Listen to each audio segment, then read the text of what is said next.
Most people don't realize how much their personal information is being bought and sold every day. Data brokers are making billions, pulling details about you from public records and the internet, and then packaging and selling it, usually without your consent. That's how your information lands in the hands of scammers, spammers, even stalkers. It's why you get endless robocalls and why ads seem to follow you everywhere. That's where Aura comes in. Aura actively removes your data from broker sites and keeps it off. They also instantly alert you if your information shows up in a breach or on the dark web. But Aura goes beyond data protection. With one app, you get a VPN, antivirus, password manager, spam call protection, dark web monitoring, and even up to $5 million in identity theft insurance. All backed by 24/7 US-based fraud support. Other companies might sell just credit monitoring or just a VPN. Aura gives you all of it, together, at the same price competitors charge for just one service. Start your free trial today at aura.com/remove. Protect yourself now at aura.com/remove. This is a More Than Just Podcast production.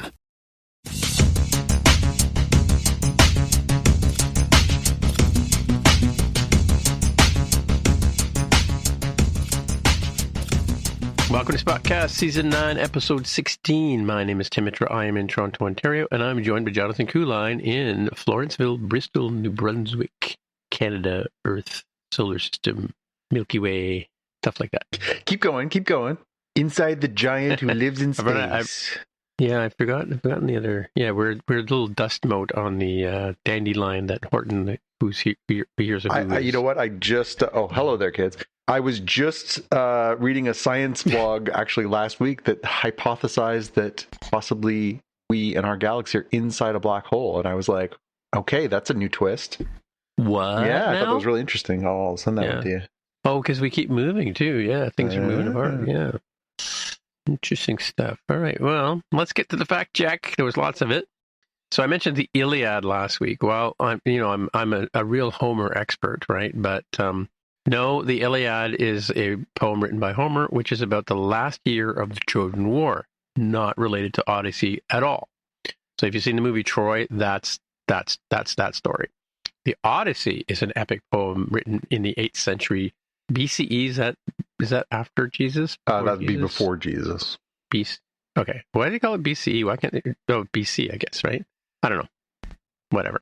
Common Era. They changed it. They changed the terminology to be non-religious, so it's before the Common Era, woke, and then yes, Common Era. And then after the Common Era, so Ace for afterwards. Anyway, yeah. So the Odyssey, written in 8th century before year zero. Let's do it that way. Describes a long voyage home of the Greek hero Odysseus, who I believe was married to Penelope. So here's a question for you. Have you read the Odyssey or anything by James Joyce or? No, I maybe just by the time that I was in school, it wasn't a thing, but we didn't do that kind of stuff in school. And maybe that was to our detriment. There are times when I thought I would have liked to have gotten into the classics, but it's hard to motivate yourself to go back and read very arcane and archaic languages. I'm sure it's incredible and beautiful, and yet I'm going to go just see the movie. Oh, he wrote Ulysses. That's a different story. Jesus. You're just doing this to yourself, man. I know. I'm fact checking live here, folks. I'll give you money later, Wikipedia. Come on, go away. Oh, come on, really? Do you have to be okay? You know what? We're not using Wikipedia today because they're being difficult. Ulysses is a modernist novel by James Joyce, Irish writer James Joyce, which is why you and I are both required to read it. Okay. Well, I'll get on that. Yeah. I don't know. I always thought it had to do with Greek mythology. Not having read it, I have no clue. Oh yeah, no, it is about the Odyssey. Yeah, James Joyce, a modernist, published in 1922. Chronicles One Day in Dublin, June 16th, 1904, following the three characters whose experiences mirror Homer's Odyssey. That's the gist of it. Yeah, but it's like, it's like early 19th century Irish literature. So it's like Shakespeare hard, right? Anyway, all right. Moving on to Maul. Maul is a Zabrak from Dathomir, and AKA is a Night Brother, I believe it's a term. The Night Sisters are the females and Night Brothers are the males on Dathomir. So Dathomir, and Zabrak is his particular race, or but there are Zabrak on other planets. When the Zabrak males moved to Dathomir, they became Night Brothers. Oh, I see. Okay. So are they from a planetary system called Zabrak or something? No, but they come from a different planet initially. They kind of branched off from their sort of primary species to join the Night Sisters and go to this planet to do witchy things. By the way, just for the listeners of Spotcast, if you ever get a chance to play Star Wars Trivial Pursuit with Jonathan, run away. Hey, speaking of that, I was thinking of you the other day when I was visiting the beautiful city of St. John, New Brunswick. I found a copy of Doctor Who Trivial Pursuit, and it's based on the modern era Doctor Who. Oh. So I did pick that up for the low price of, I think it was $4 at the Value Village store. So next upon we meet, I will you and I can throw down on some Doctor Who and see how we do. Okay, well, I still have some catching up to do on that anyway, but yeah, interesting. And just on a side note here, you know, that band I like to see classic albums live, who do the album covers, cover, like, they don't do covers, they cover the music. I'm not trying to say it right, but they're coming to Fredericton for a show. Okay.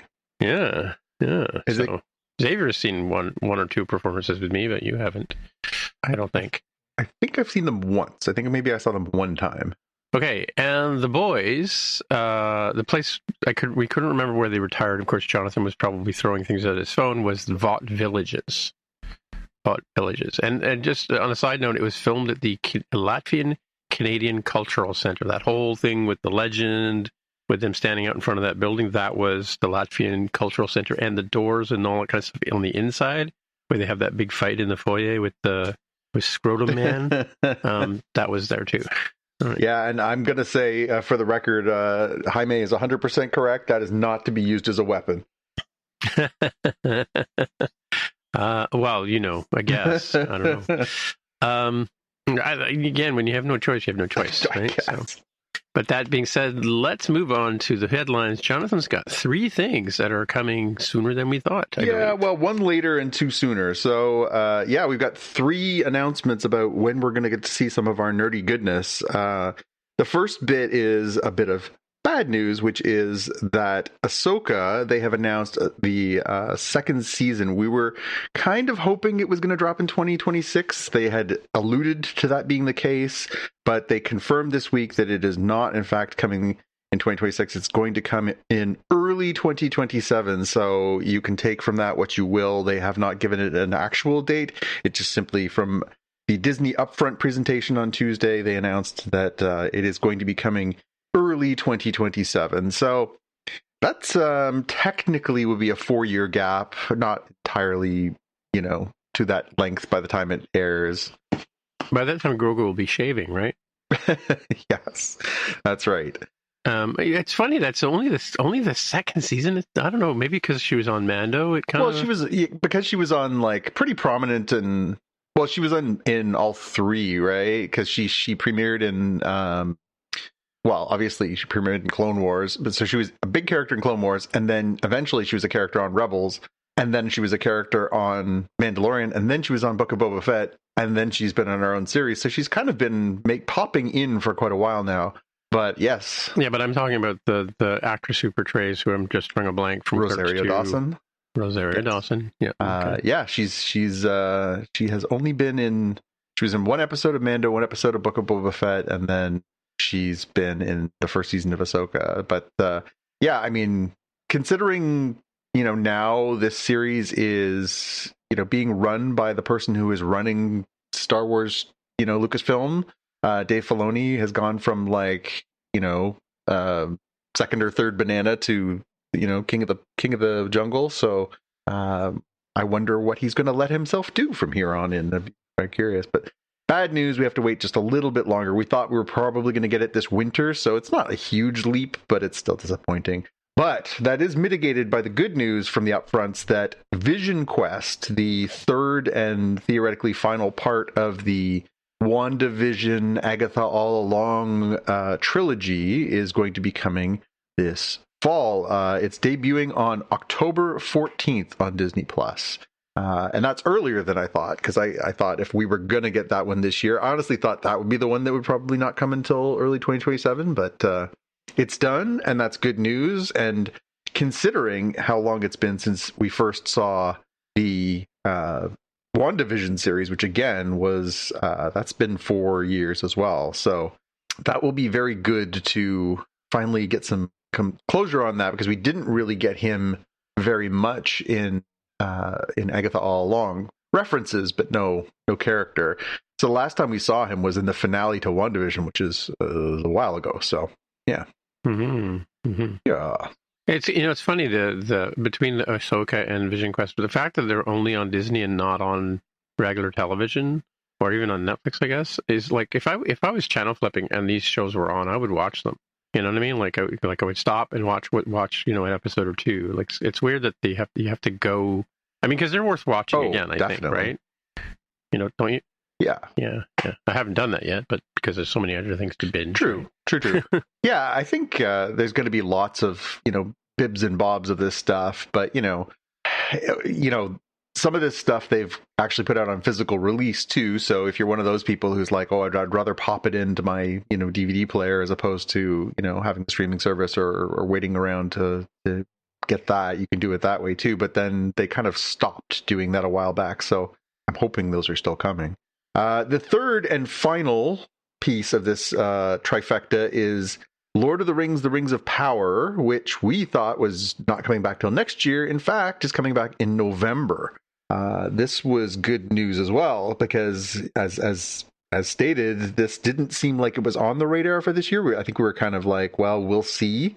But considering the scope and scale of this show, which is pretty big, yeah, it's coming soon, which is pretty cool. So yeah, you're into it. Yeah, it seems like there's a lot to talk about, a lot to see here. Yeah, I mean, we will. It'll give us something to do in the months between waiting for Star Trek seasons, because once we get late July, we're going to start getting Strange New Worlds, and then that'll wrap up by September, and then we'll be into a little bit of a dead zone for a while there. There'll be other nerdy things, but no Star Trek until next year, when we'll get the final season of Starfleet Academy and the final season of Strange New Worlds, and hopefully at some point they'll announce what else they're doing with Star Trek by then. But it's good that we'll have a few other nerdy delights to talk about amongst ourselves and share with our nerdy listeners. Last thing on the list for the headlines this week is a trailer. Now, I had known for a while they were going to be doing this purported spin-off from the Big Bang Theory called Stuart Fails to Save the Universe. And when I heard about it, and I heard who was in it, and I kind of, got the impression that it was going to be, set around Stuart, who, for those of you who aren't familiar with the show, is the proprietor of the comic book store that all of the characters go to on that show. I heard that he was going to be, the star of it, and then there was going to be some of the other supporting characters that, didn't really get the full shine on the show, but were good supporting characters. And I thought, oh, that's a strange way to sort of center this. But I did not realize what this show really was until I saw this trailer, which is really far out. It's a crazy concept for a spinoff. It basically looks like, Terminator meets the Big Bang Theory, right? Yeah, or Loki, exactly. It's like, what if there were these split timelines and there was different, possibilities and different versions of you across different timelines? And it looks both really funny and really, really like kind of crazy sci-fi. And I was kind of lukewarm on this as a concept, that it was coming, I knew they were going to put this on HBO or HBO Max. And I was like, well, I don't really care that much. Maybe I'll check it out.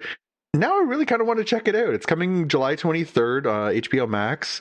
And yeah, please check out the trailer. What did you think? This was a surprise to me. It's got some amazing spoilers in it. I mean, like the kind of like the tropes of all the sci-fi stuff that we've been hearing about. I saw the Discovery spacecraft. I saw he's in a whole lot of sort of bits and pieces from sci-fi history or sci-fi lore. But The one thing I was a little annoyed at was the Kripke spoiler. I think they could have saved that. They'd for already the show, announced that they had cast the actor who plays Kripke on Big Bang. No, I know how they. What I'm saying is the one particular scene where he comes into the room. You know what I mean? Like that. I think they could have saved that as that would have been a bit of a nice surprise to see during the show as opposed to the trailer, right? I'd still watch it anyway because I did see. I saw the sneak peek trailer a week or two ago, and then this is a full blown trailer now, right? So yeah, definitely, 100% looks good. But I gotta ask though, like so. Keen made a comment on this on our Slack channel. By the way, you can join our Slack channel, folks. That Big Bang Theory gets a hard time on the socials. I mean, I love the show. You love the show. You know, it used to be appointment television. Yeah, I mean, right? I can understand that it probably went on too long. It probably just, after a while it felt... Well, it's in reruns. It's like Gilligan's Island now. It's been in constant reruns. But even beyond that, years, I think they did 11 seasons, which for a sitcom is a fair number of seasons. I mean, due respect to things like The Simpsons and South Park and Family Guy, which are animated and can run for years and years and years, it's pretty uncommon to have a, multi-camera sitcom that is on for that long anymore, especially. Usually those things cap out at like 5-6 years. Sometimes you'll get up to 7, but 11's a lot. And I do understand, especially because the predominant thing of it was the will they won't they, Penny and Leonard kind of thing, and they sort of did that, and then they got together, and then they split up, and then they got back together. And, then they kind of introduced the idea of, maybe Sheldon should have a girlfriend. And, so some of those things kind of built a little momentum, but it kind of felt like it just started becoming a bit of a caricature of itself in the later seasons. Like it was just like a lot of sort of sitcom tropes done by that crowd, and it didn't feel as fresh. So I can understand why some people don't like it. It probably got a little hacky and wore out its welcome a little bit, but it probably doesn't hurt that I happen to be related to a person who reminds me of one of the characters on the show. So, the humor of having somebody who's tall and gawky and not always socially aware is definitely not lost on me. But I get why some people are a little over it. Yeah, I don't know if I told you this, but last time I was in your neck of the woods, the one thing that person says a lot is, they basically know a lot, right? Yeah. And I said to him, you should start saying yes, chef. I don't know if he's kept that up because he hasn't seen the bear yet. No. But I think rather than because people will like him for saying yes, chef more than they'll like him for, because it's just yes, chef is a way of saying it's not a what, yeah, whatever. Yeah. It's acknowledging that somebody's feeding you information, right? So yeah. Definitely that. Yes, chef. I'll watch this. I'm looking forward. It's going to be on HBO, so it's going to be great here in Canada. Knockdown Dragon Man. And some of the characters, like the big giant scientist guy who does the rocks, he's funny. He's been in shows forever too, right? And then probably all voices and stuff like that, voice actors and stuff, right? Yep. So so what's her name? Lisa Lapkus is the in the later seasons of the show. She was she worked at the comic store, and then she became his girlfriend. But she was on Orange Is the New Black, so people would recognize her from that. And oh, really? Yeah, okay. Yeah. But yeah, it's. Well, I recognize her from other sitcoms. I've never really seen her in a drama. Like Orange is the New Black is drama, right? I mean, it's sort of a dramedy, I would guess. I mean, yeah, there's humorous parts of it too. But yeah, I've seen the big guy is Brian Posehn. He is a stand-up and a really funny stand-up. I actually saw him in New York ages ago, like almost 20 years ago in New York City, and he crushed. It was so funny. And then he was on the Sarah Silverman program, and he's been on a whole ton of stuff over the years. But yeah, I'm a big fan of Brian. All right. Well, I guess that brings us to the main part of the show where we talk about what we're going to talk about this week, which is we're going to continue talking about The Boys, and we're going to throw a few punches at the Punisher. So Boys season 5, episode 7. I'm not sure how close are we. One more. Yes, to the finale, next week is the final episode forever of The Boys. Okay, well, so this one is called The Frenchman, the Female, and the Man Called Mother's Milk. And that's a reference for who do not know, for those who are comic book readers, as I am. In the comic, Frenchie is the Frenchman is what the sobriquet, the name that he uses, and so he is the Frenchman, Frenchie. Kimiko doesn't necessarily have a name in the comics; they just call her the female, which is like a little diminutive, diminishing. But yeah, what are you gonna do? And of course, we know Mother's Milk is Mother's Milk. He tells the story in this episode of how he got the name Mother's Milk. So, yeah. So this, in this penultimate episode, the last but one episode of The Boys, last week ended, as you guys talked about last week, ended with the holy moly moment of Homelander getting the last dose of V1 from his father, and basically becoming, I don't know what, I'm omnipotent, immortal. We haven't really established what exactly it's done for him. And yeah, so this one starts out with some pretty good twists, because it's obviously he's got his power now. He's he's basically positioning himself as the second coming of God himself, which is pretty crazy content. Yeah, there's a montage where Jesus passes him the crown of thorns. Yeah, they're showing. I think it would have been good if there was a little. I think it would have been good if there a little bit of blood came down his forehead too. Yeah, but of course he's impenetrable, so it's like, oh, if that hurt Jesus, it wouldn't hurt Homelander.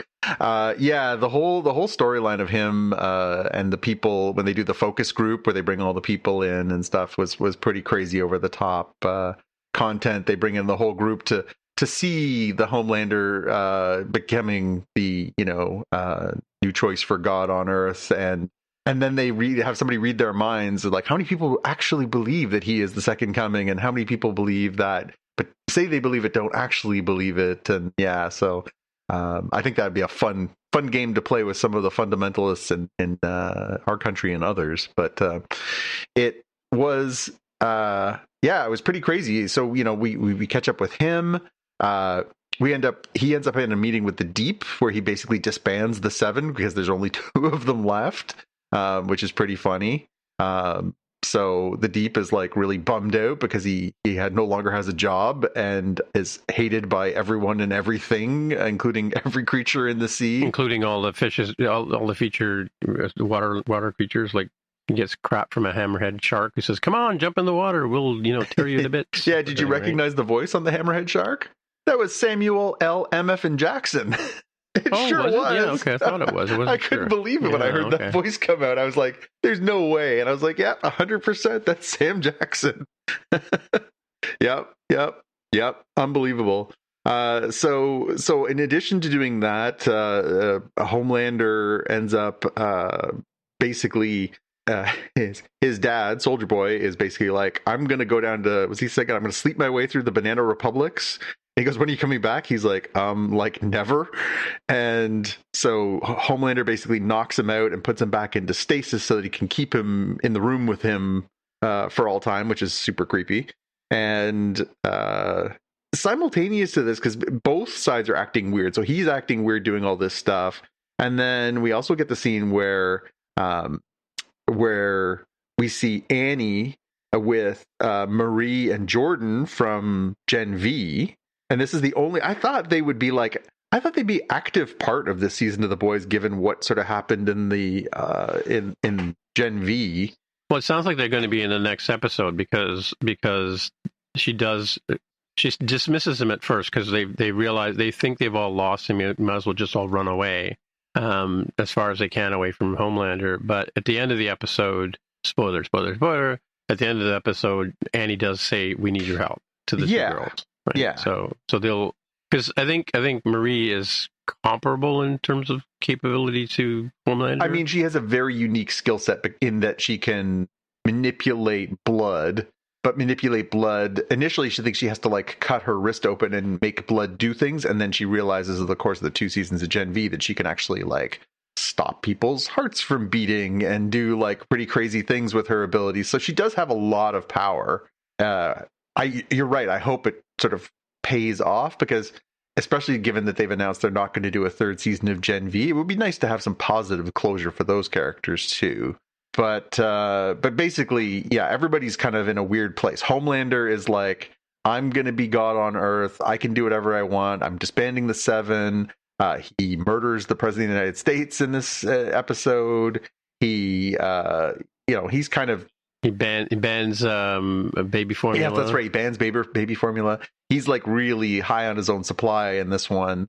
And simultaneous to that, you're right. Everybody on the boys' side is wrecked by the fact that they're like, well, I guess there's no stopping him now. I guess we should just give up. So, it starts with a really blue place where everybody's just like, bleh.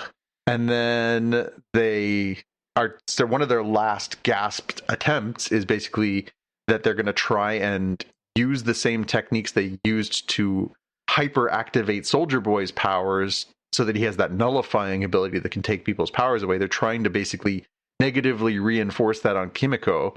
And so they're exposing her to massive doses of radiation, trying to provoke her to have a power. I'm not sure that's how powers work. Like if that you just automatically get that one power, like it seems like, couldn't it be something completely different for her? I don't know. That seemed a little intense, but well, yeah, I think they kind of went on the theory that they tortured Soldier Boy for years with radiation to get him to the point where he is, and they thought they could do it in like a week or a day. Yeah, her, right? Yeah.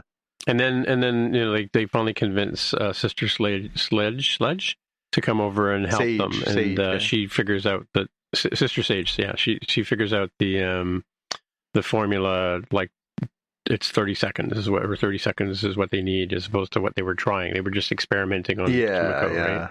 And almost killing her. Like she was just like getting pretty toasted. And then we get this sort of simultaneous plot. So we get that going, and then we also get the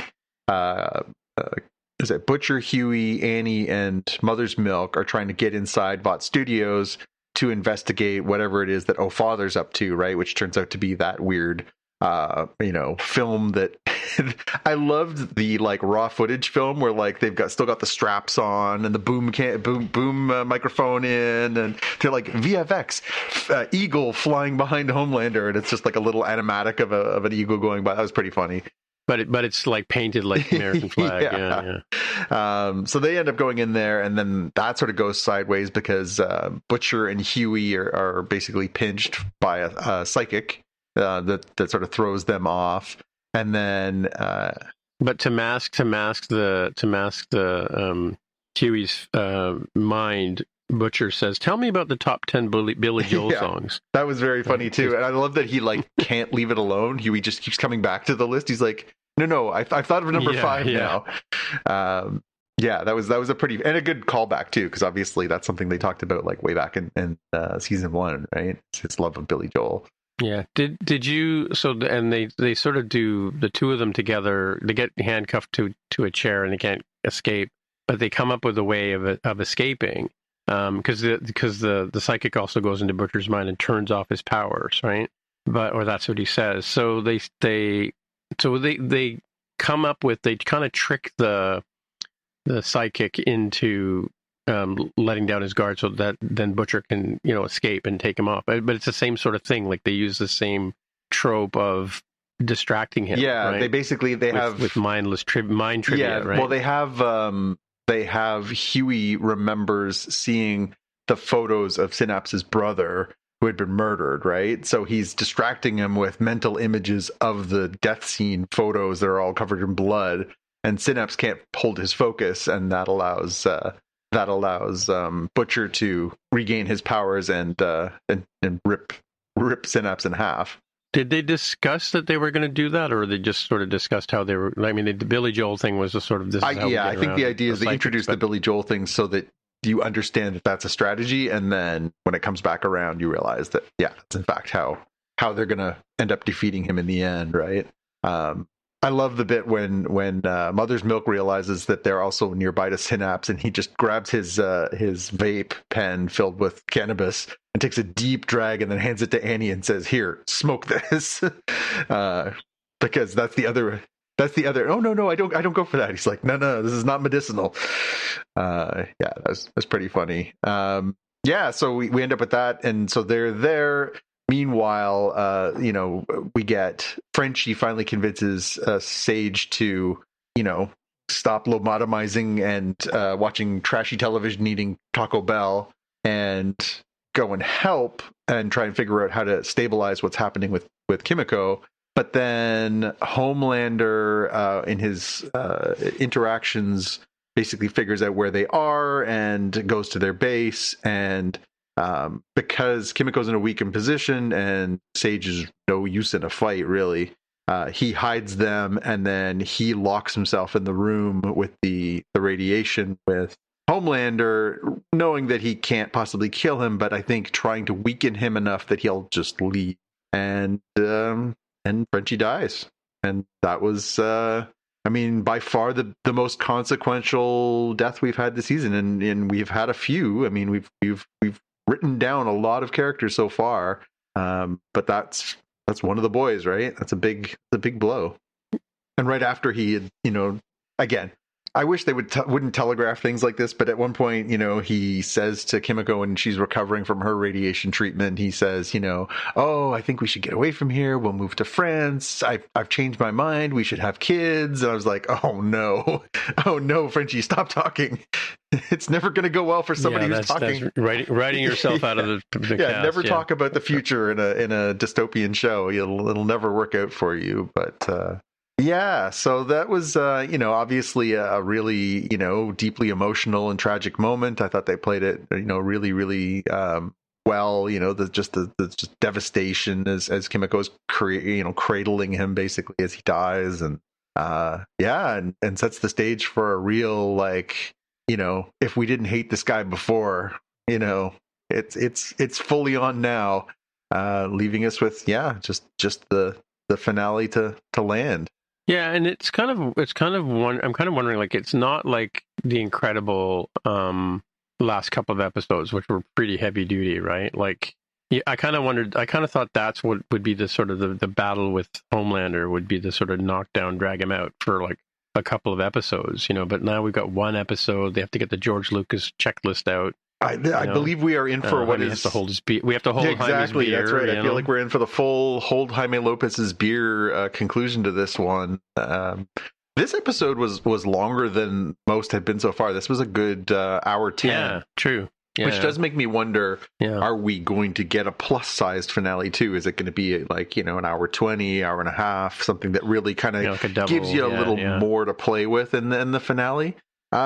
So I've read the comics. This is a very different. The way the story is sort of playing out is very different than the comics, and we can talk about that more after the finale. But for you, I'm curious, what is a satisfying ending for you to this show? Is it simply you want to see Homelander get his comeuppance? Like, what is do you kind of expect certain characters not to make it? What would make you happy in a finale for this show? Yeah, it's kind of funny because, all through this season, I've been thinking, this V1 thing that's a sort of MacGuffin here, right? But for the season. And, I kind of wonder, because Homelander is so strong, I mean, such a doofus, right? Can't think of a common analogy to like this character. Somebody who thinks that maybe they're gifted by God and that they have the divine right to do whatever they please.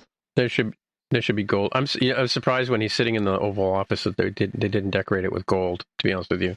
But because it looked like the old school. Well, it was. To be fair, it wasn't his office yet then. So Homelander's. It was still the president's office at that point. Right. Okay. Right, and that didn't last long. Yeah, I don't know. I don't know if it's going to be like the Marvel. What are those shows called? With Magneto and X-Men. Wolverine and X-Men, like the sort of X-Men where they get all the kids from the school come and help, and they have these big giant battles, and Magneto is so strong and impenetrable and whatever, you know what I mean? Like, and he's such a manipulator, like that's kind of sort of how I kind of see Homelander. Although Homelander keeps knocking off people that were supporting him, right? Like he got rid of what's that Mustang lady? What's her name called? Maverick, the one that The one with the southern Firecracker. drawl and dressed all in America with Firecracker. Yeah. Like has her, got rid of her. And Noir is gone, but this isn't real Noir anyway. He's. I wonder. Again, I'm going to bring back. What's her name? Maeve. Maeve. Yeah. Princess Maeve. Yeah. Maeve. Yeah. I wonder if she's going to show up for this last episode, or is that actress done? Well, with this she show? did come back as she did a cameo at one point a couple seasons ago, but yeah, it's hard to say. I mean, really, on the sort of people who have people who you wouldn't be surprised if they bought it in the finale. We still have Father, the church guy. We still have the Deep. We still have Sage, and Ashley's still around. She's now the president. Ashley is the pretty yeah, exactly. And I think the one that I think a lot of people would probably agree is probably due for a comeuppance is also Butcher, right? Not a Oh, not you think? a great I don't know. human I think being. I think Butcher and Hugh. I know, but I think I like him. I mean, Carl Urban's great. He's yeah. great as this character. Yeah, that's what I think. That's probably why I do like him. But he's also a POS. Like, he is a bad person.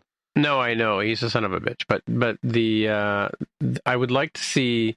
I kind of want to see Annie, Huey, and Butcher and Mother's Milk walk away from this, right? Like, for the next spinoff, whatever. But again, and Sister Sage has kind of redeemed herself in her last couple of episodes, right? Because she's smarter than the rest of them, right? Which is the whole thing, right? She's been playing Homelander all along, right? And it would be like not charging Steve Bannon at the end of all this. You know what I'm saying?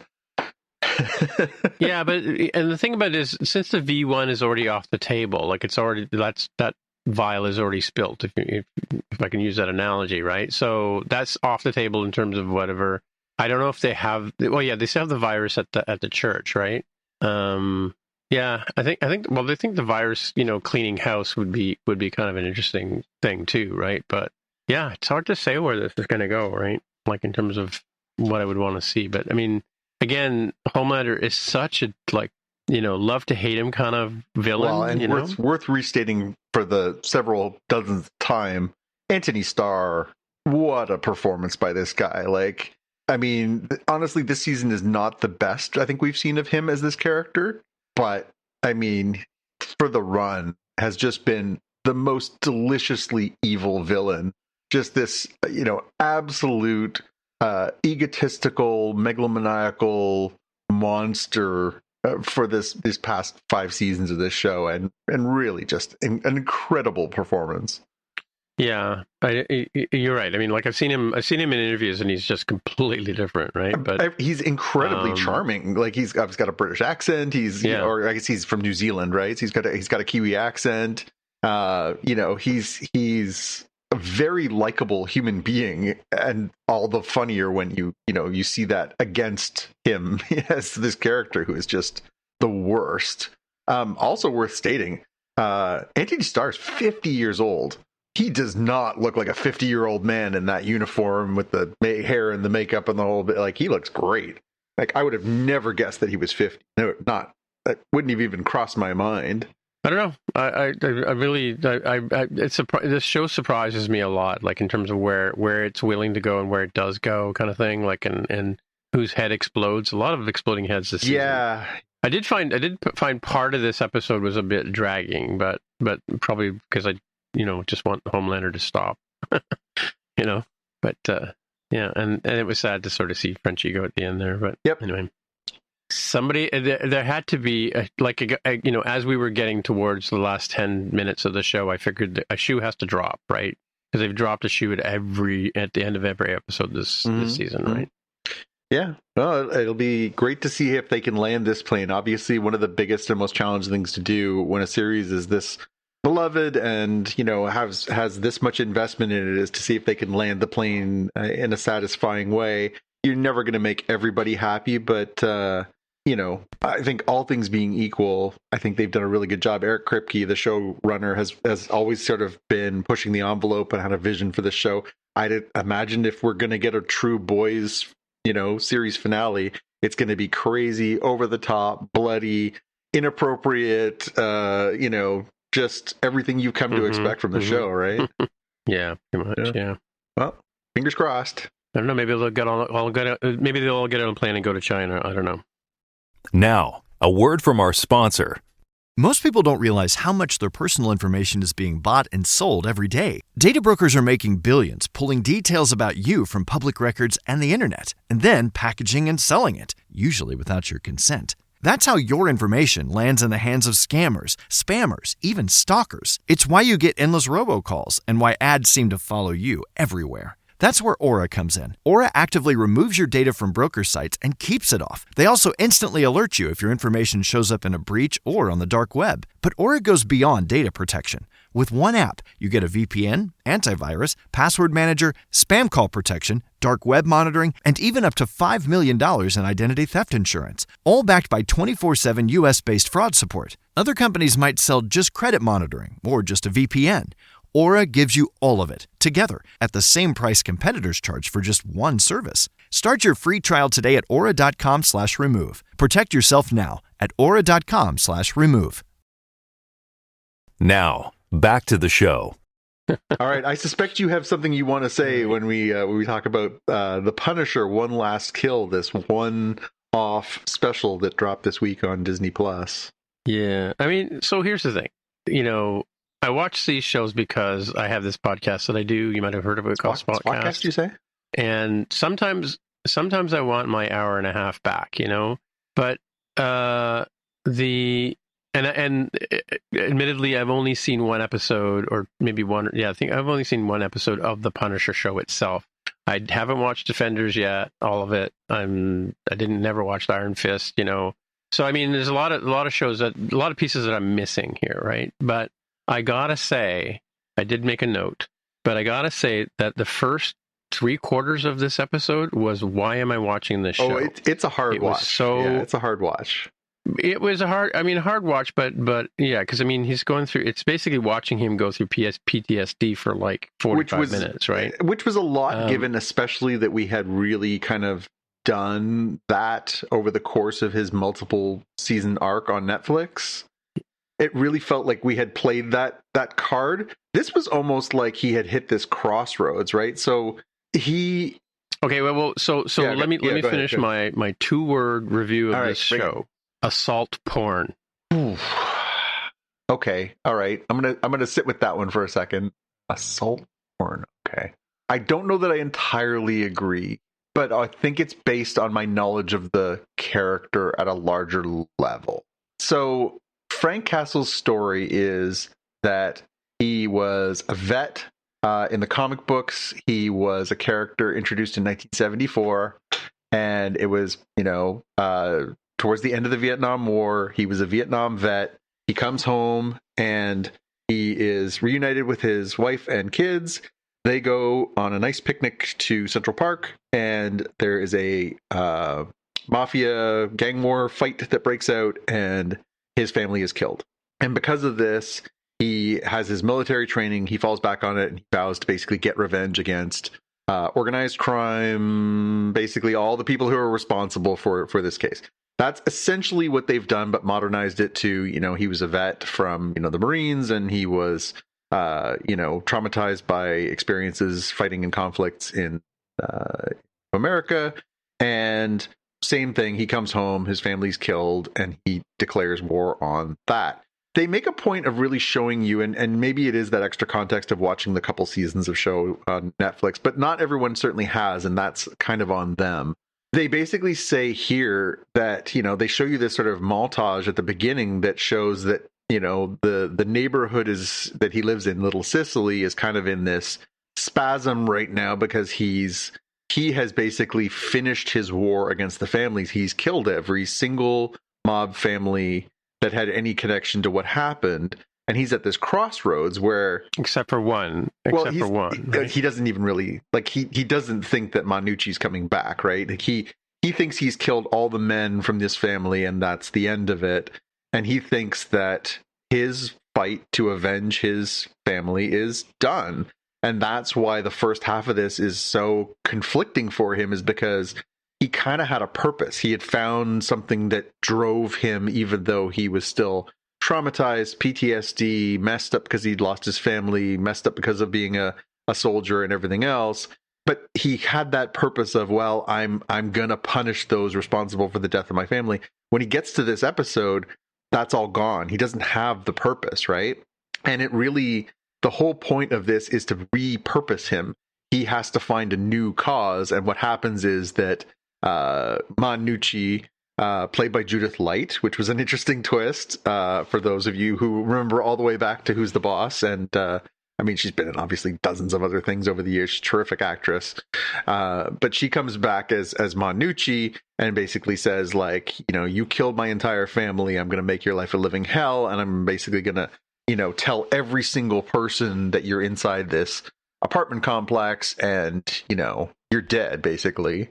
And so it turns from this, like, very, you know, I'm at a crossroads. Should I kill myself? Do I have any purpose in life? To then he realizes, no, I got to do the right thing. And so he starts by basically defending his apartment building and then going out into the streets and meeting other, you know, people. They do a pretty decent job, I think, of sort of showing the neighborhood and sort of his day to day. And, you know, and then, yeah, basically they end up with, you know, all these, you know, interactions. He goes into the little, you know, shop, and he saves the people in there. And good to see Andre Royo from... Yeah, at one point he has a choice between going after Manucci or saving the man and his family. He chooses the side of good and goes to save the family. Absolutely. Right? And it's good to see Andre Royo. That's he was the shopkeeper from The Wire. Terrific performance on The Wire from him. So yeah, it's I could see why, obviously, like, you know, the first, you're right, it's a 51-minute standalone episode. The first 25 minutes are misery and tragedy and sadness. And I agree with you. It was, you know, they did a good job of sort of showing you, you know, a lot of just the world that he's living in and everything else, while showing you his sadness and his conflict and everything else. And then it turns into 25 more minutes. John Wick. It's 100%. It's 100% John Wick for 25 minutes, basically showing John Bernthal as you know, Frank Castle the Punisher, just mopping the floor with bad guys. He ends up getting skewered at one point and is like, I'll just take this out, I'm fine. Sorry, don't think so.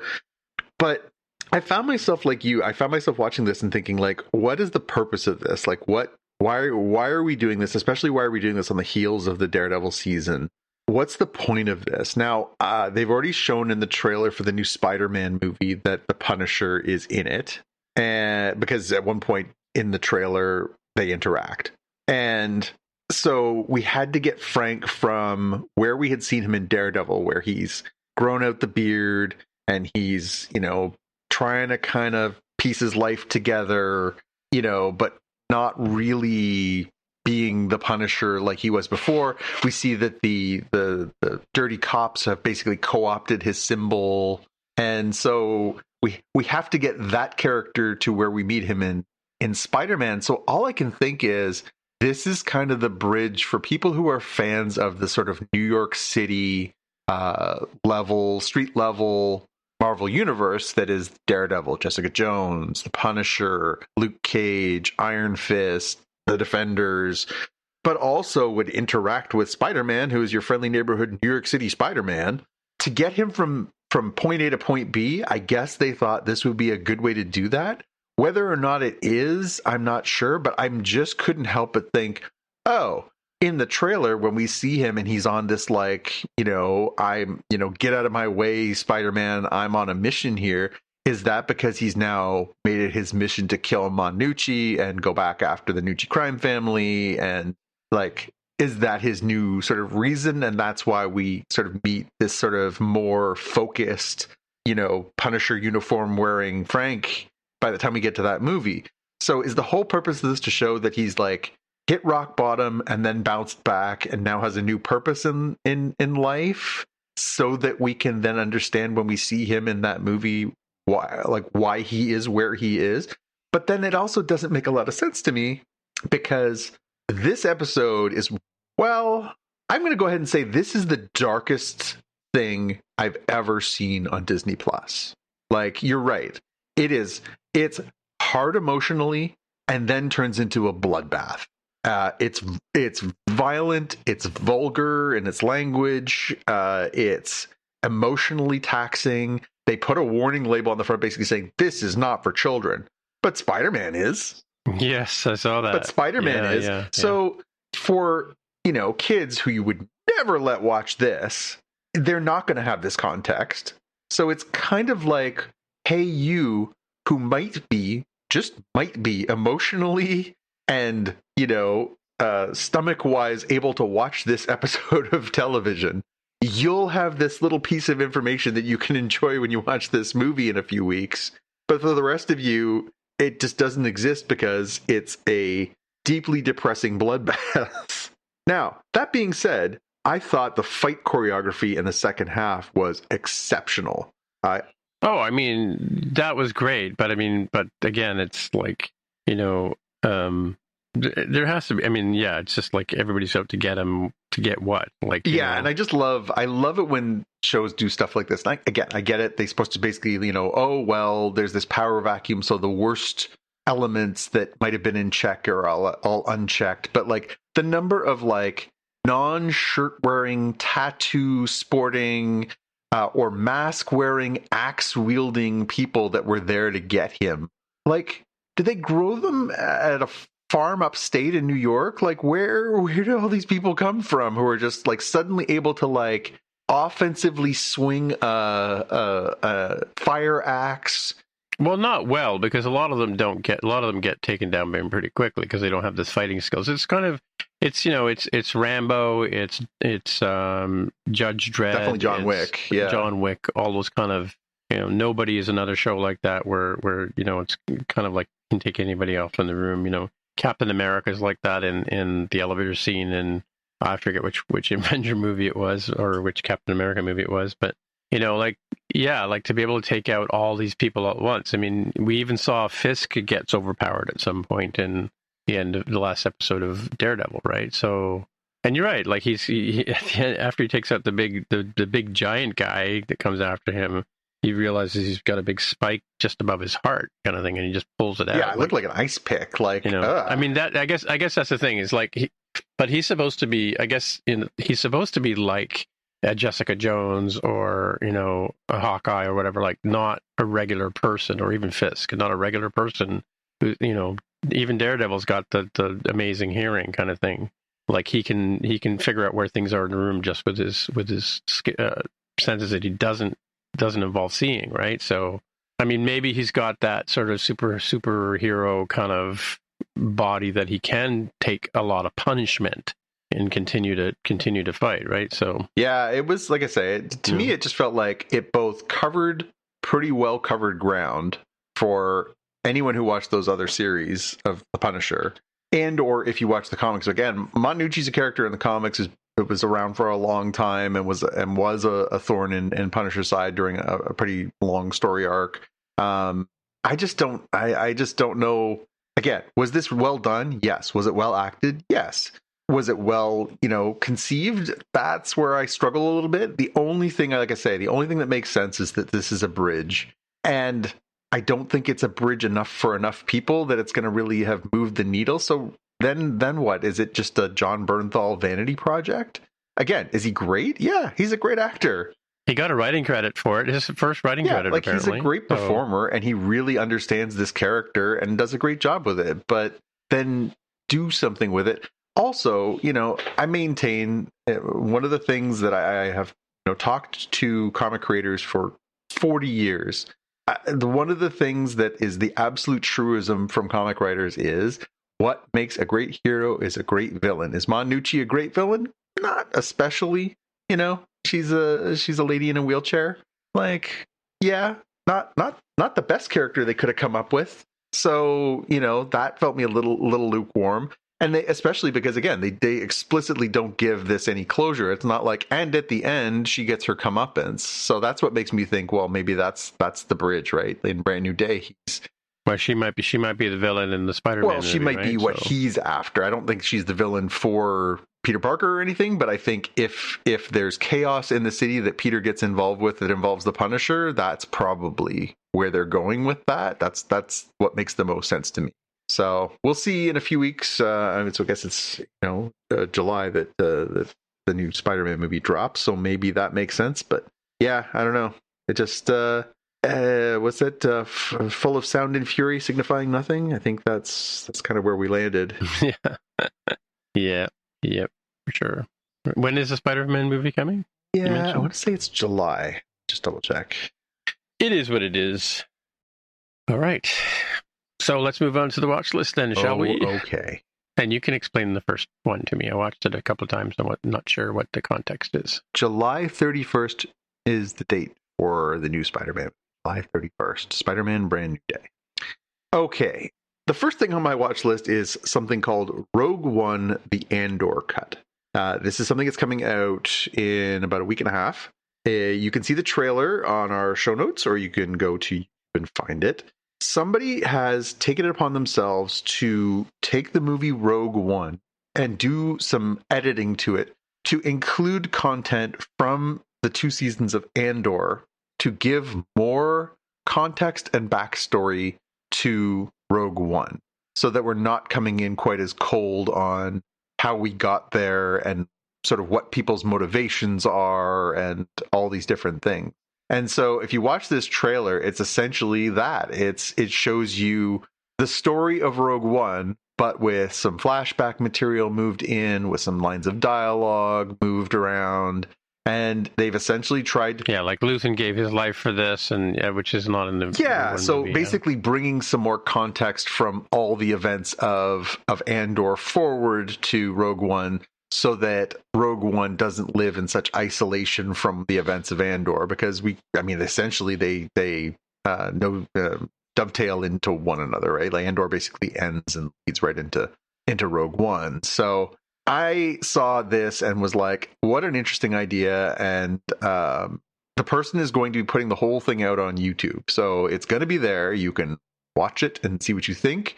As with you and Jaime, obviously that was our show of the year last year on the Spockies. We are all in on Andor. It was probably one of the greatest shows I've ever seen on television. It was an incredible series of incredibly well written, incredibly well made, incredibly well acted television shows. So more of that in Rogue One, which is arguably the best post original trilogy Star Wars film, I think could be really interesting. So I'm very curious to see what this turns out like. I don't know that it's going to change, like, oh my gosh, this is so much better. But I think having it feel a little more organically connected to Andor is not the worst thing I've ever heard. Although it is funny, you do realize when you see those things put together, like, yeah, it was made like 10 years later. Of course, Diego Luna looks a little older, but yeah, and Genevieve O'Reilly, yeah, super young, yeah. O'Reilly, so yeah, so there's a few of those, but they need some deep faking done on those. So what we're gonna get is Rogue One, the Andor cut, the deep fake cut. It's gonna have like even more stuff that's been refined from there. But yeah, I just thought that was a really interesting notion that somebody had. So take a look at the trailer. It's pretty neat, and yeah, I think it's coming out on the 25th of May or something like that. So not too far away. And we can blame George Lucas for the revisionist history. Yeah, no kidding. So. No kidding.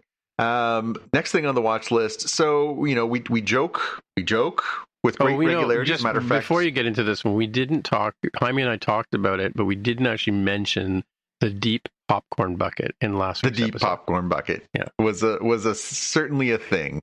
I laughed when you two were talking about the popcorn buckets, and we've talked about. That's why I said it's a deep cut in the middle of the show, but I was there for you, buddy. I was there in spirit. All right, thank you. The popcorn buckets have become quite a thing, from Dune to, all these, the Wolverine and Deadpool ones, the funky popcorn buckets have really become a thing. What we haven't really done is gone to the next level of drinks. And that is going to be rectified this summer because Masters of the Universe is coming out this summer. And in the spirit of that, if you go to certain theaters, this is Regal Cinemas in the United States, you can get a drink cup that looks like He-Man's Sword of Power, but you can fill up and drink out of. I have seen, there's a picture of it on here. There is now a video online, so you can see basically somebody filling this thing up and using it as a drink. I think there's an embedded social media post from Cinemark on here showing you how it works, basically. But that is one of the craziest things I've ever seen, is this gigantic, you literally unscrew where the handle of the sword is, and you fill it up, and then you have this gigantic beverage. I know you were talking about that, going and watching one of those 3.5-hour movies in the theater. I was like, well, now we have a drink cup to match those 3.5-hour movies, this monstrosity.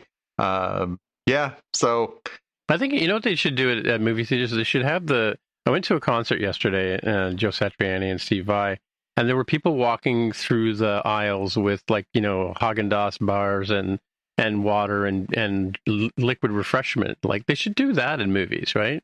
Like, if somebody came up the aisle with like a popcorn and an extra drink, or some gummy bears or whatever, you'd stop and buy them, wouldn't you? Do you remember there was I can't remember which theater it was. There was a little window there where you and I and my son were going to theaters. Yeah, they would have them. There would be somebody down the front, like it was you were at a baseball game, who basically had like a mini concession stand in the theater. That was at Winston Churchill. And I remember thinking, like, well, that is some really direct access where you can literally be like, I'll take a popcorn and I won't. I think that was pre-COVID too. That was pre-COVID as well, probably, right? Yeah. So that makes sense. But anyway, if you're looking for something weird to add to your collection of weird popcorn tubs, the weird drink tub, if you want to go Masters of the Universe and have your own He-Man drink sword.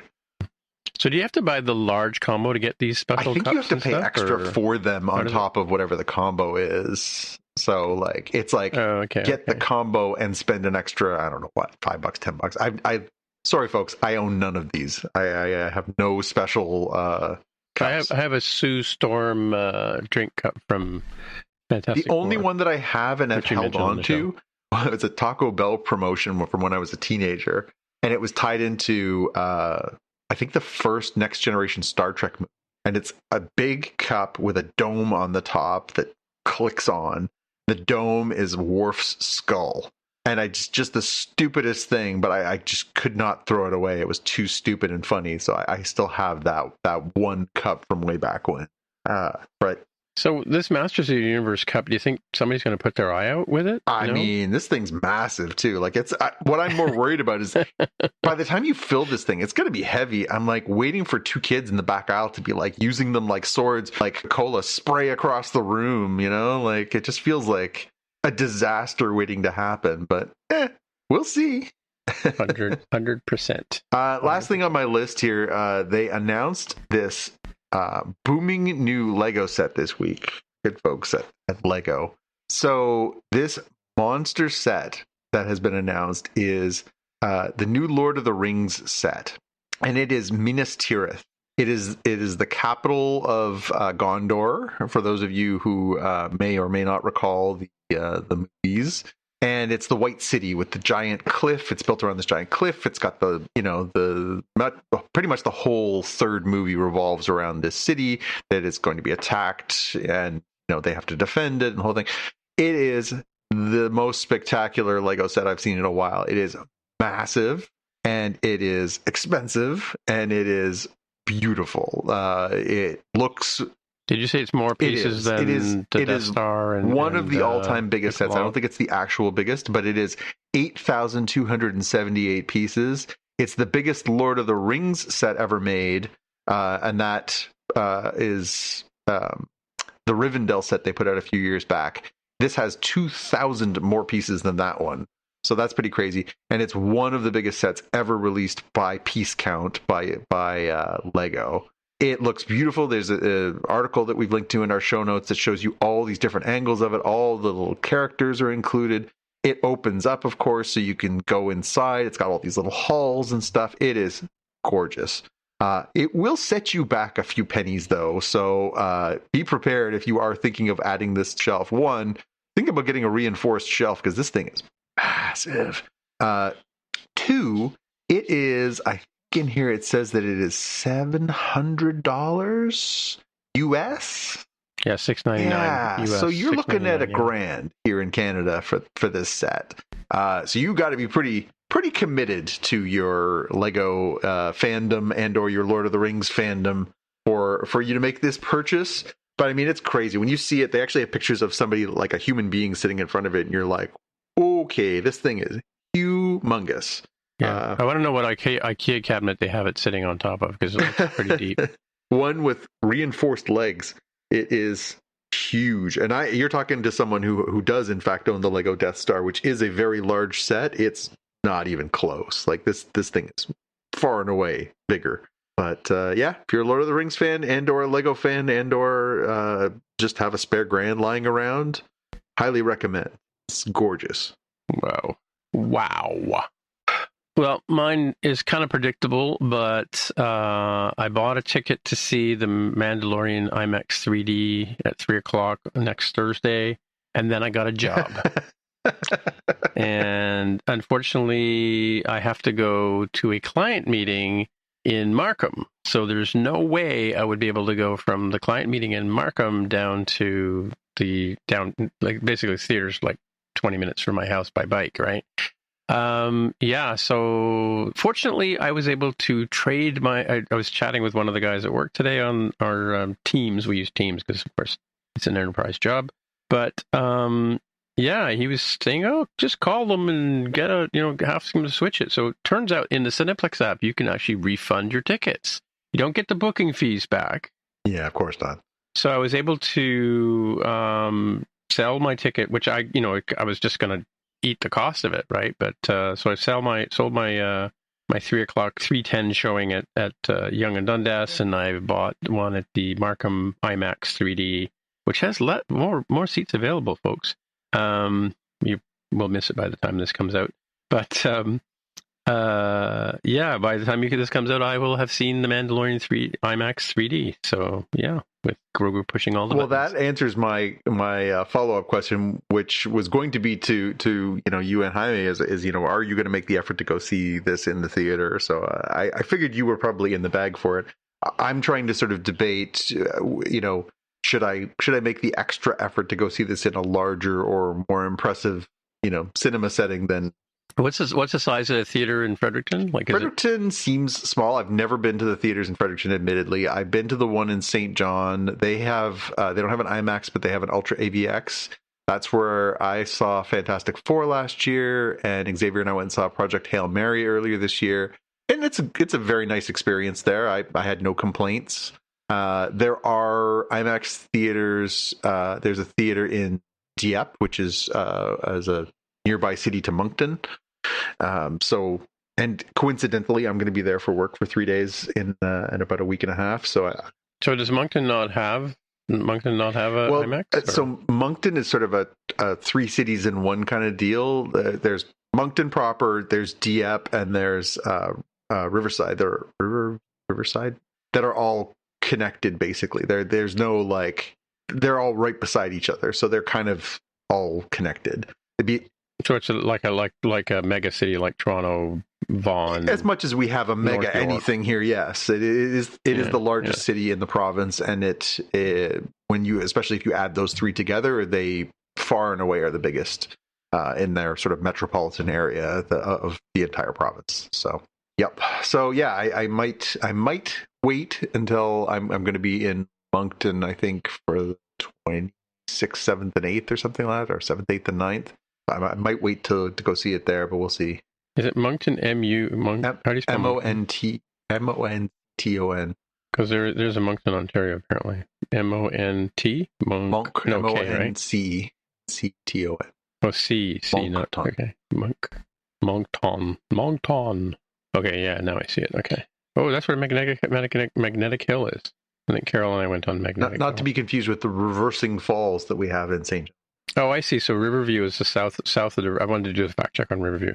So the Riverview south of the river, which is called unpronounceable something with a P, and then we have a lot. Most of the things here are named after indigenous, the original indigenous names. Yeah. So Dieppe is to the east, and Moncton is to the west. There's a big circular road. It looks like veteran memorial. Yeah, it's a very spread out city. Yeah. Yeah, I do. I remember Moncton visually. Like we drove through parts of it when we were there, the downtown area. I'm getting to know. I definitely feel like I know Fredericton. Oh, there's a Fabricville well there now. There is a Fabricville there. I know those two cities quite well, but I don't know Moncton super well yet. Well, they have a K Arena, so I wonder what they have. What they play there? They have a hockey team there. They must, right? Yep. Yeah, there's a Quebec Major Junior or Quebec. Guess what? There's surprise! There's a Victoria Park. Yeah. Well, yeah. Named after one of our. Oh, there's a sports dome, Moncton Sports Dome.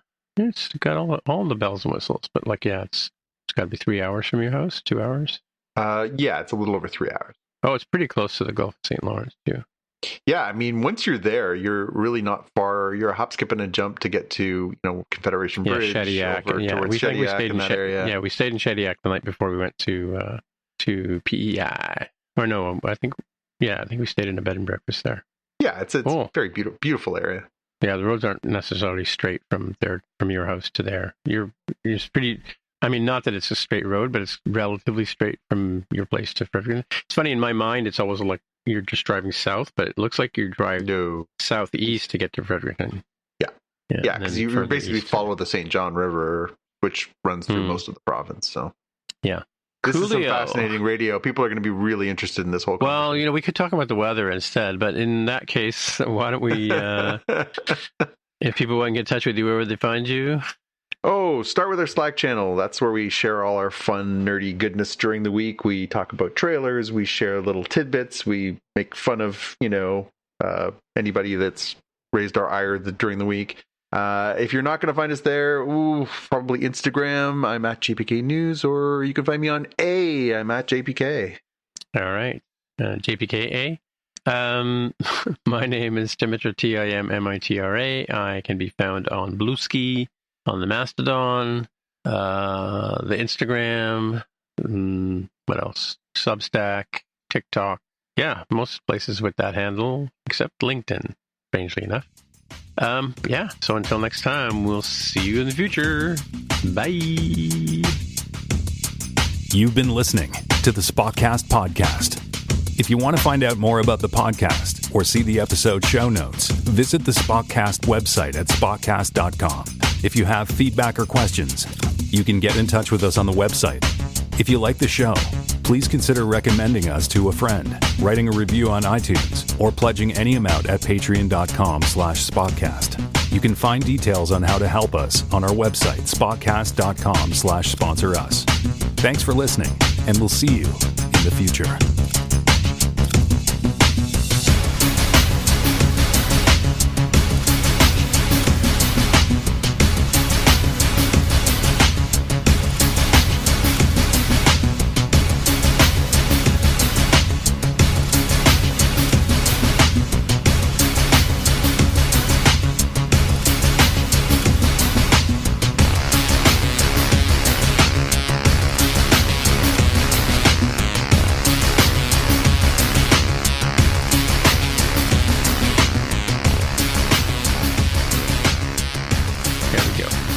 In the books. I wasn't sure if we were going to record this week because it wasn't. If we didn't have the Punisher to rant about, it would have been a short show. Yeah, I figured we'd figure out whether we want to circle back to the last handful of episodes of the animated series at some point. Next week we're going to have the finale for the animated Star Trek animated series. We still have 4 episodes to do. So if we do 2 and 2, that would wrap up the whole show. We don't have a Paramount to watch it on, though. We do not. So I tried to look on YouTube, but I couldn't. Maybe it's on. What if it'll be on the library? If I get it from the library. Some of us have a copy of it here in their house. Yes, so, I know some of us are. Some of us aren't in the same province as the rest of us. So, weren't you coming down here to avoid the World Cup at some point in the not distant? Yeah, that was Carol's theory, but now I got this day gig, right? So, true. Well. It's only a 6-week contract, though. Yeah. I mean, she has all these plans of stuff, and I keep ruining it by having a life. That'll teach you, right? Yeah, but you have to be able to afford the life, right? That is also a truism. What was I going to look for? Maybe a calendar? Let's try a calendar. Yeah, so we are gonna hit a bit of a dead zone in the not distant future, because we've got The Boys finale is next week, and then the following weekend we've got Mandalorian and Grogu, which is coming out on the 22nd. Rick and Morty's new season starts on the 24th, and then are you caught up on Euphoria, by the way? I'm 2 episodes behind. Okay, I just watched the first episode of season 3, which is a departure. Yeah, I right? think I just watched season 3 episode. I think I watched the other day.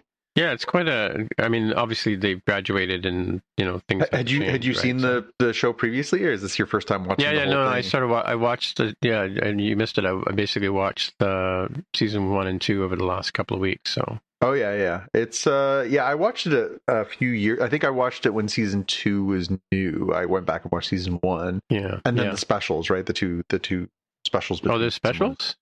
Yeah, there's 2 episodes that go in between. Oh, that's why. Okay, yeah, 9 and 10. The one with the two one's about Rue, right? And one's about Jules. Yeah. It's basically what happens after the finale when the because on the train. On Crave, they just add them to the bottom of season 2, but on IMDb they don't even mention them, right? Because it says there's only 8 episodes per season, right? So there is, but yeah, so if you look at them on Apple TV, it calls them specials, Rue specials, Jules, or whatever. Oh, okay, right. Yeah. But it's interesting. I mean, it could have ended at the end of season 2, except that it says to be continued at the end, right? I mean, it was definitely a strange circumstance, because you're right. It would have made sense to do a season 3 not far after that, but circumstance just got in the way. Everybody on that show blew up. So it just kind of went on, there was just impossible. And one of the things that I have heard, observed, and I think I've noticed it as well, is as you continue to watch season 3, keep an eye out for the fact that it legit seems like there are times where those actors are not in the same room acting with one another. Oh, really? It feels like sometimes where you'll literally see 2 people having a conversation and one person will pass something to someone else, and it almost feels like, a cut to a different place. It really, they tried to do their best, but I mean, think about Zendaya is a massive star. Sydney Sweeney's become a pretty massive star. Jacob Elordi was nominated for an Oscar this year. These are people who have a lot of stuff on the go. I imagine that, getting their schedules to align. I mean, I think Zendaya is in 3 theatrical movies and 2 TV shows this year or something, or 4 movies and a TV show.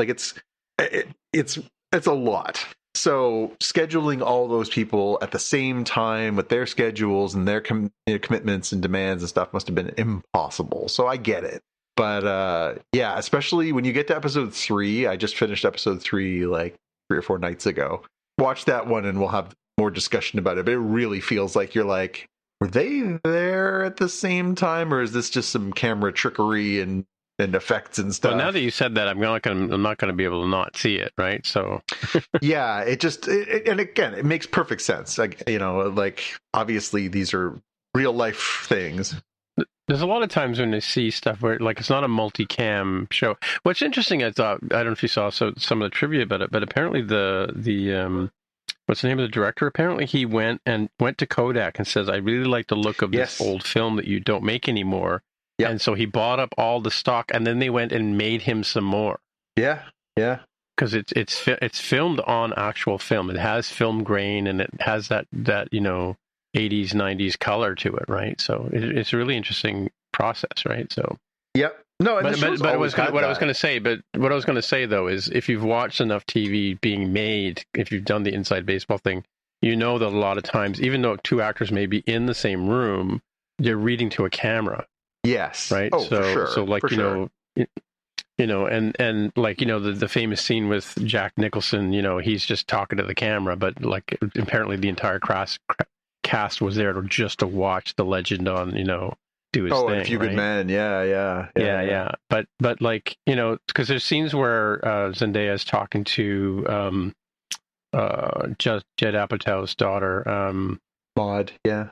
Maud Apatow, yeah, they're 2 of them are talking. You see a scene where they're sitting beside each other, but then you see them talking to each other, and you're focusing on the person speaking, right? And it's clear that to me that's two different camera takes. It's not, and they may not have been doing them at the same time. But I love that. I love that when the magic of movies where you can have a telephone conversation, for example, where two actors are on the phone talking to each other, like, are they actually, and you see the split screen, right?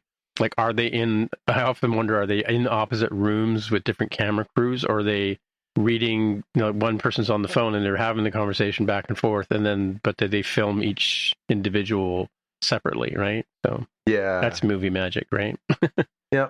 Well, and this one's an interesting one too, because circumstances have changed too. The actor who played the dad, who's sort of one of the central conceits of the show, right?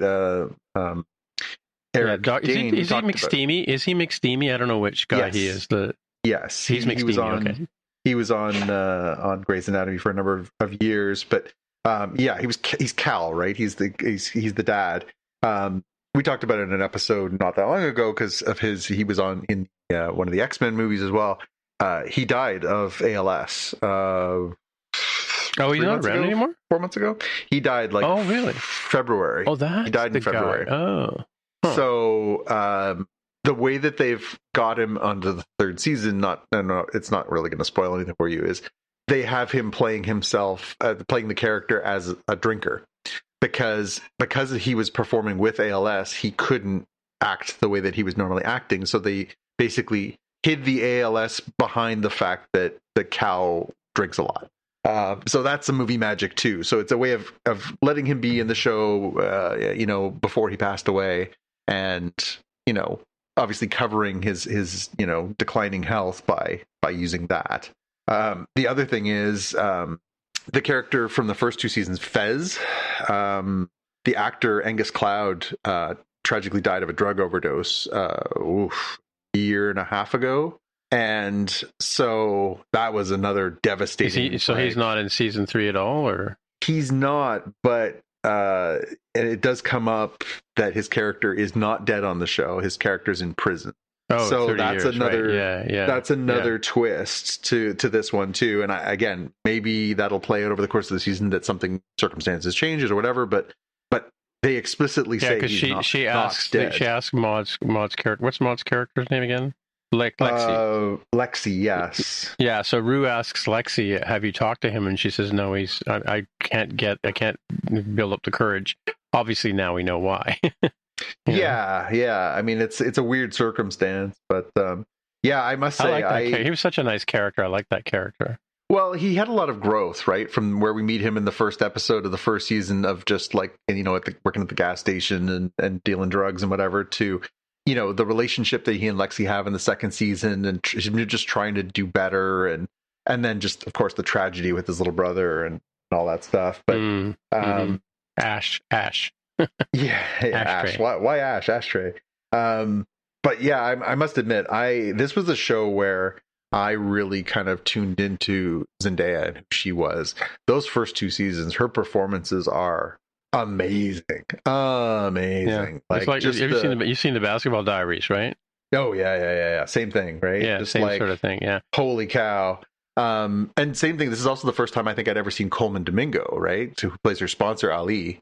Oh really? Oh, he was in the Running Man and the new Running Man movie. But I think he's a singer apparently, but he came out of first place I saw him was in the Fear of the Walking Dead. Yeah, he was on that, and he's been in a bunch of stuff over the years. He's really kind of more of a character actor, and then just started to. It's kind of like what's his name from Last of Us, Pedro Pascal. He'd been around. I mean, Pedro Pascal was on the Buffy the Vampire seasons way back when, like 25 years ago. He really didn't have his moment until later. It was like Game of Thrones and stuff like that really kind of brought him to the next level. But again, that episode, I think it's the Rue special, the one, it's like episode 9, I guess. Oh, the two of them in the diner, yeah. The two of them in the diner with just Zendaya and Domingo Coleman, where, he's kind of laying his stuff out and she's going through her stuff. And man, that is some incredible acting, those two in that episode. Like, that blew my socks off. So yeah, I mean, she won Outstanding Lead Actress in a Drama 2 years in a row or not 2 years in a row, but two consecutive times for playing Rue. Really? Yeah, 2 Emmys for Outstanding Lead Actress. So, like, I mean, she nailed that one. Yeah, that other actress, Hunter, is really amazing too. Hunter Schafer, yeah, I mean, again, somebody who I had no familiarity with going in, and now, you know, she's obviously one of the most famous transgender performers in the world. And you know, I've been a fan of hers since this, but I also, you know, I really admire her. For Have you seen Cuckoo? Living Her Truth. No, but I don't really like horror thriller kind of stuff that much. I'm tempted because I really enjoy her performances, but there's so many, like, people rave about different horror movies and stuff. I just don't have a stomach for it. I just, you know, it's too many years in the newsroom. I just stuff just doesn't do anything for me. Which is funny because, I mean, I love sci-fi and fantasy. Horror, I could really take or leave horror. I mean, Last of Us and Walking Dead was about as far as I could go. Yeah, when it's man against man, that's the real horror, right? When it's that's like the stuff man against some really made up thing, it's not. Yeah. Well, that's it. If it's Godzilla or Freddy Krueger or whatever, I'm like, yeah, that's messed up, but like whatever. Like what we just watched on this Punisher special or what we just watched on The Boys, gore wise, is as bad as any of those things. It's just the like, it's the cruelty, it's the maliciousness, it's the sadistic kind of stuff. It doesn't do anything for me. Too many years of covering trials with serial killers and pedophiles and awful things, you know? Well, on that happy note, my dog is calling for my attention, so I have to go. Alrighty. I have to go see a man about a dog. Okay. Well, I will reach out to my mother and send her a note about when I'm headed that way, and sure, figure some stuff out. Maybe I'll get the memo. I don't know. Yeah, well, right. I'll make sure you're looped in once it's settled. Okay, we'll talk to you later. All right, see ya. Bye. Bye. Most people don't realize how much their personal information is being bought and sold every day. Data brokers are making billions, pulling details about you from public records and the internet, and then packaging and selling it, usually without your consent. That's how your information lands in the hands of scammers, spammers, even stalkers. It's why you get endless robocalls and why ads seem to follow you everywhere. That's where Aura comes in. Aura actively removes your data from broker sites and keeps it off. They also instantly alert you if your information shows up in a breach or on the dark web. But Aura goes beyond data protection. With one app, you get a VPN, antivirus, password manager, spam call protection, dark web monitoring, and even up to $5 million in identity theft insurance. All backed by 24/7 US-based fraud support. Other companies might sell just credit monitoring or just a VPN. Aura gives you all of it, together, at the same price competitors charge for just one service. Start your free trial today at aura.com/remove. Protect yourself now at aura.com/remove.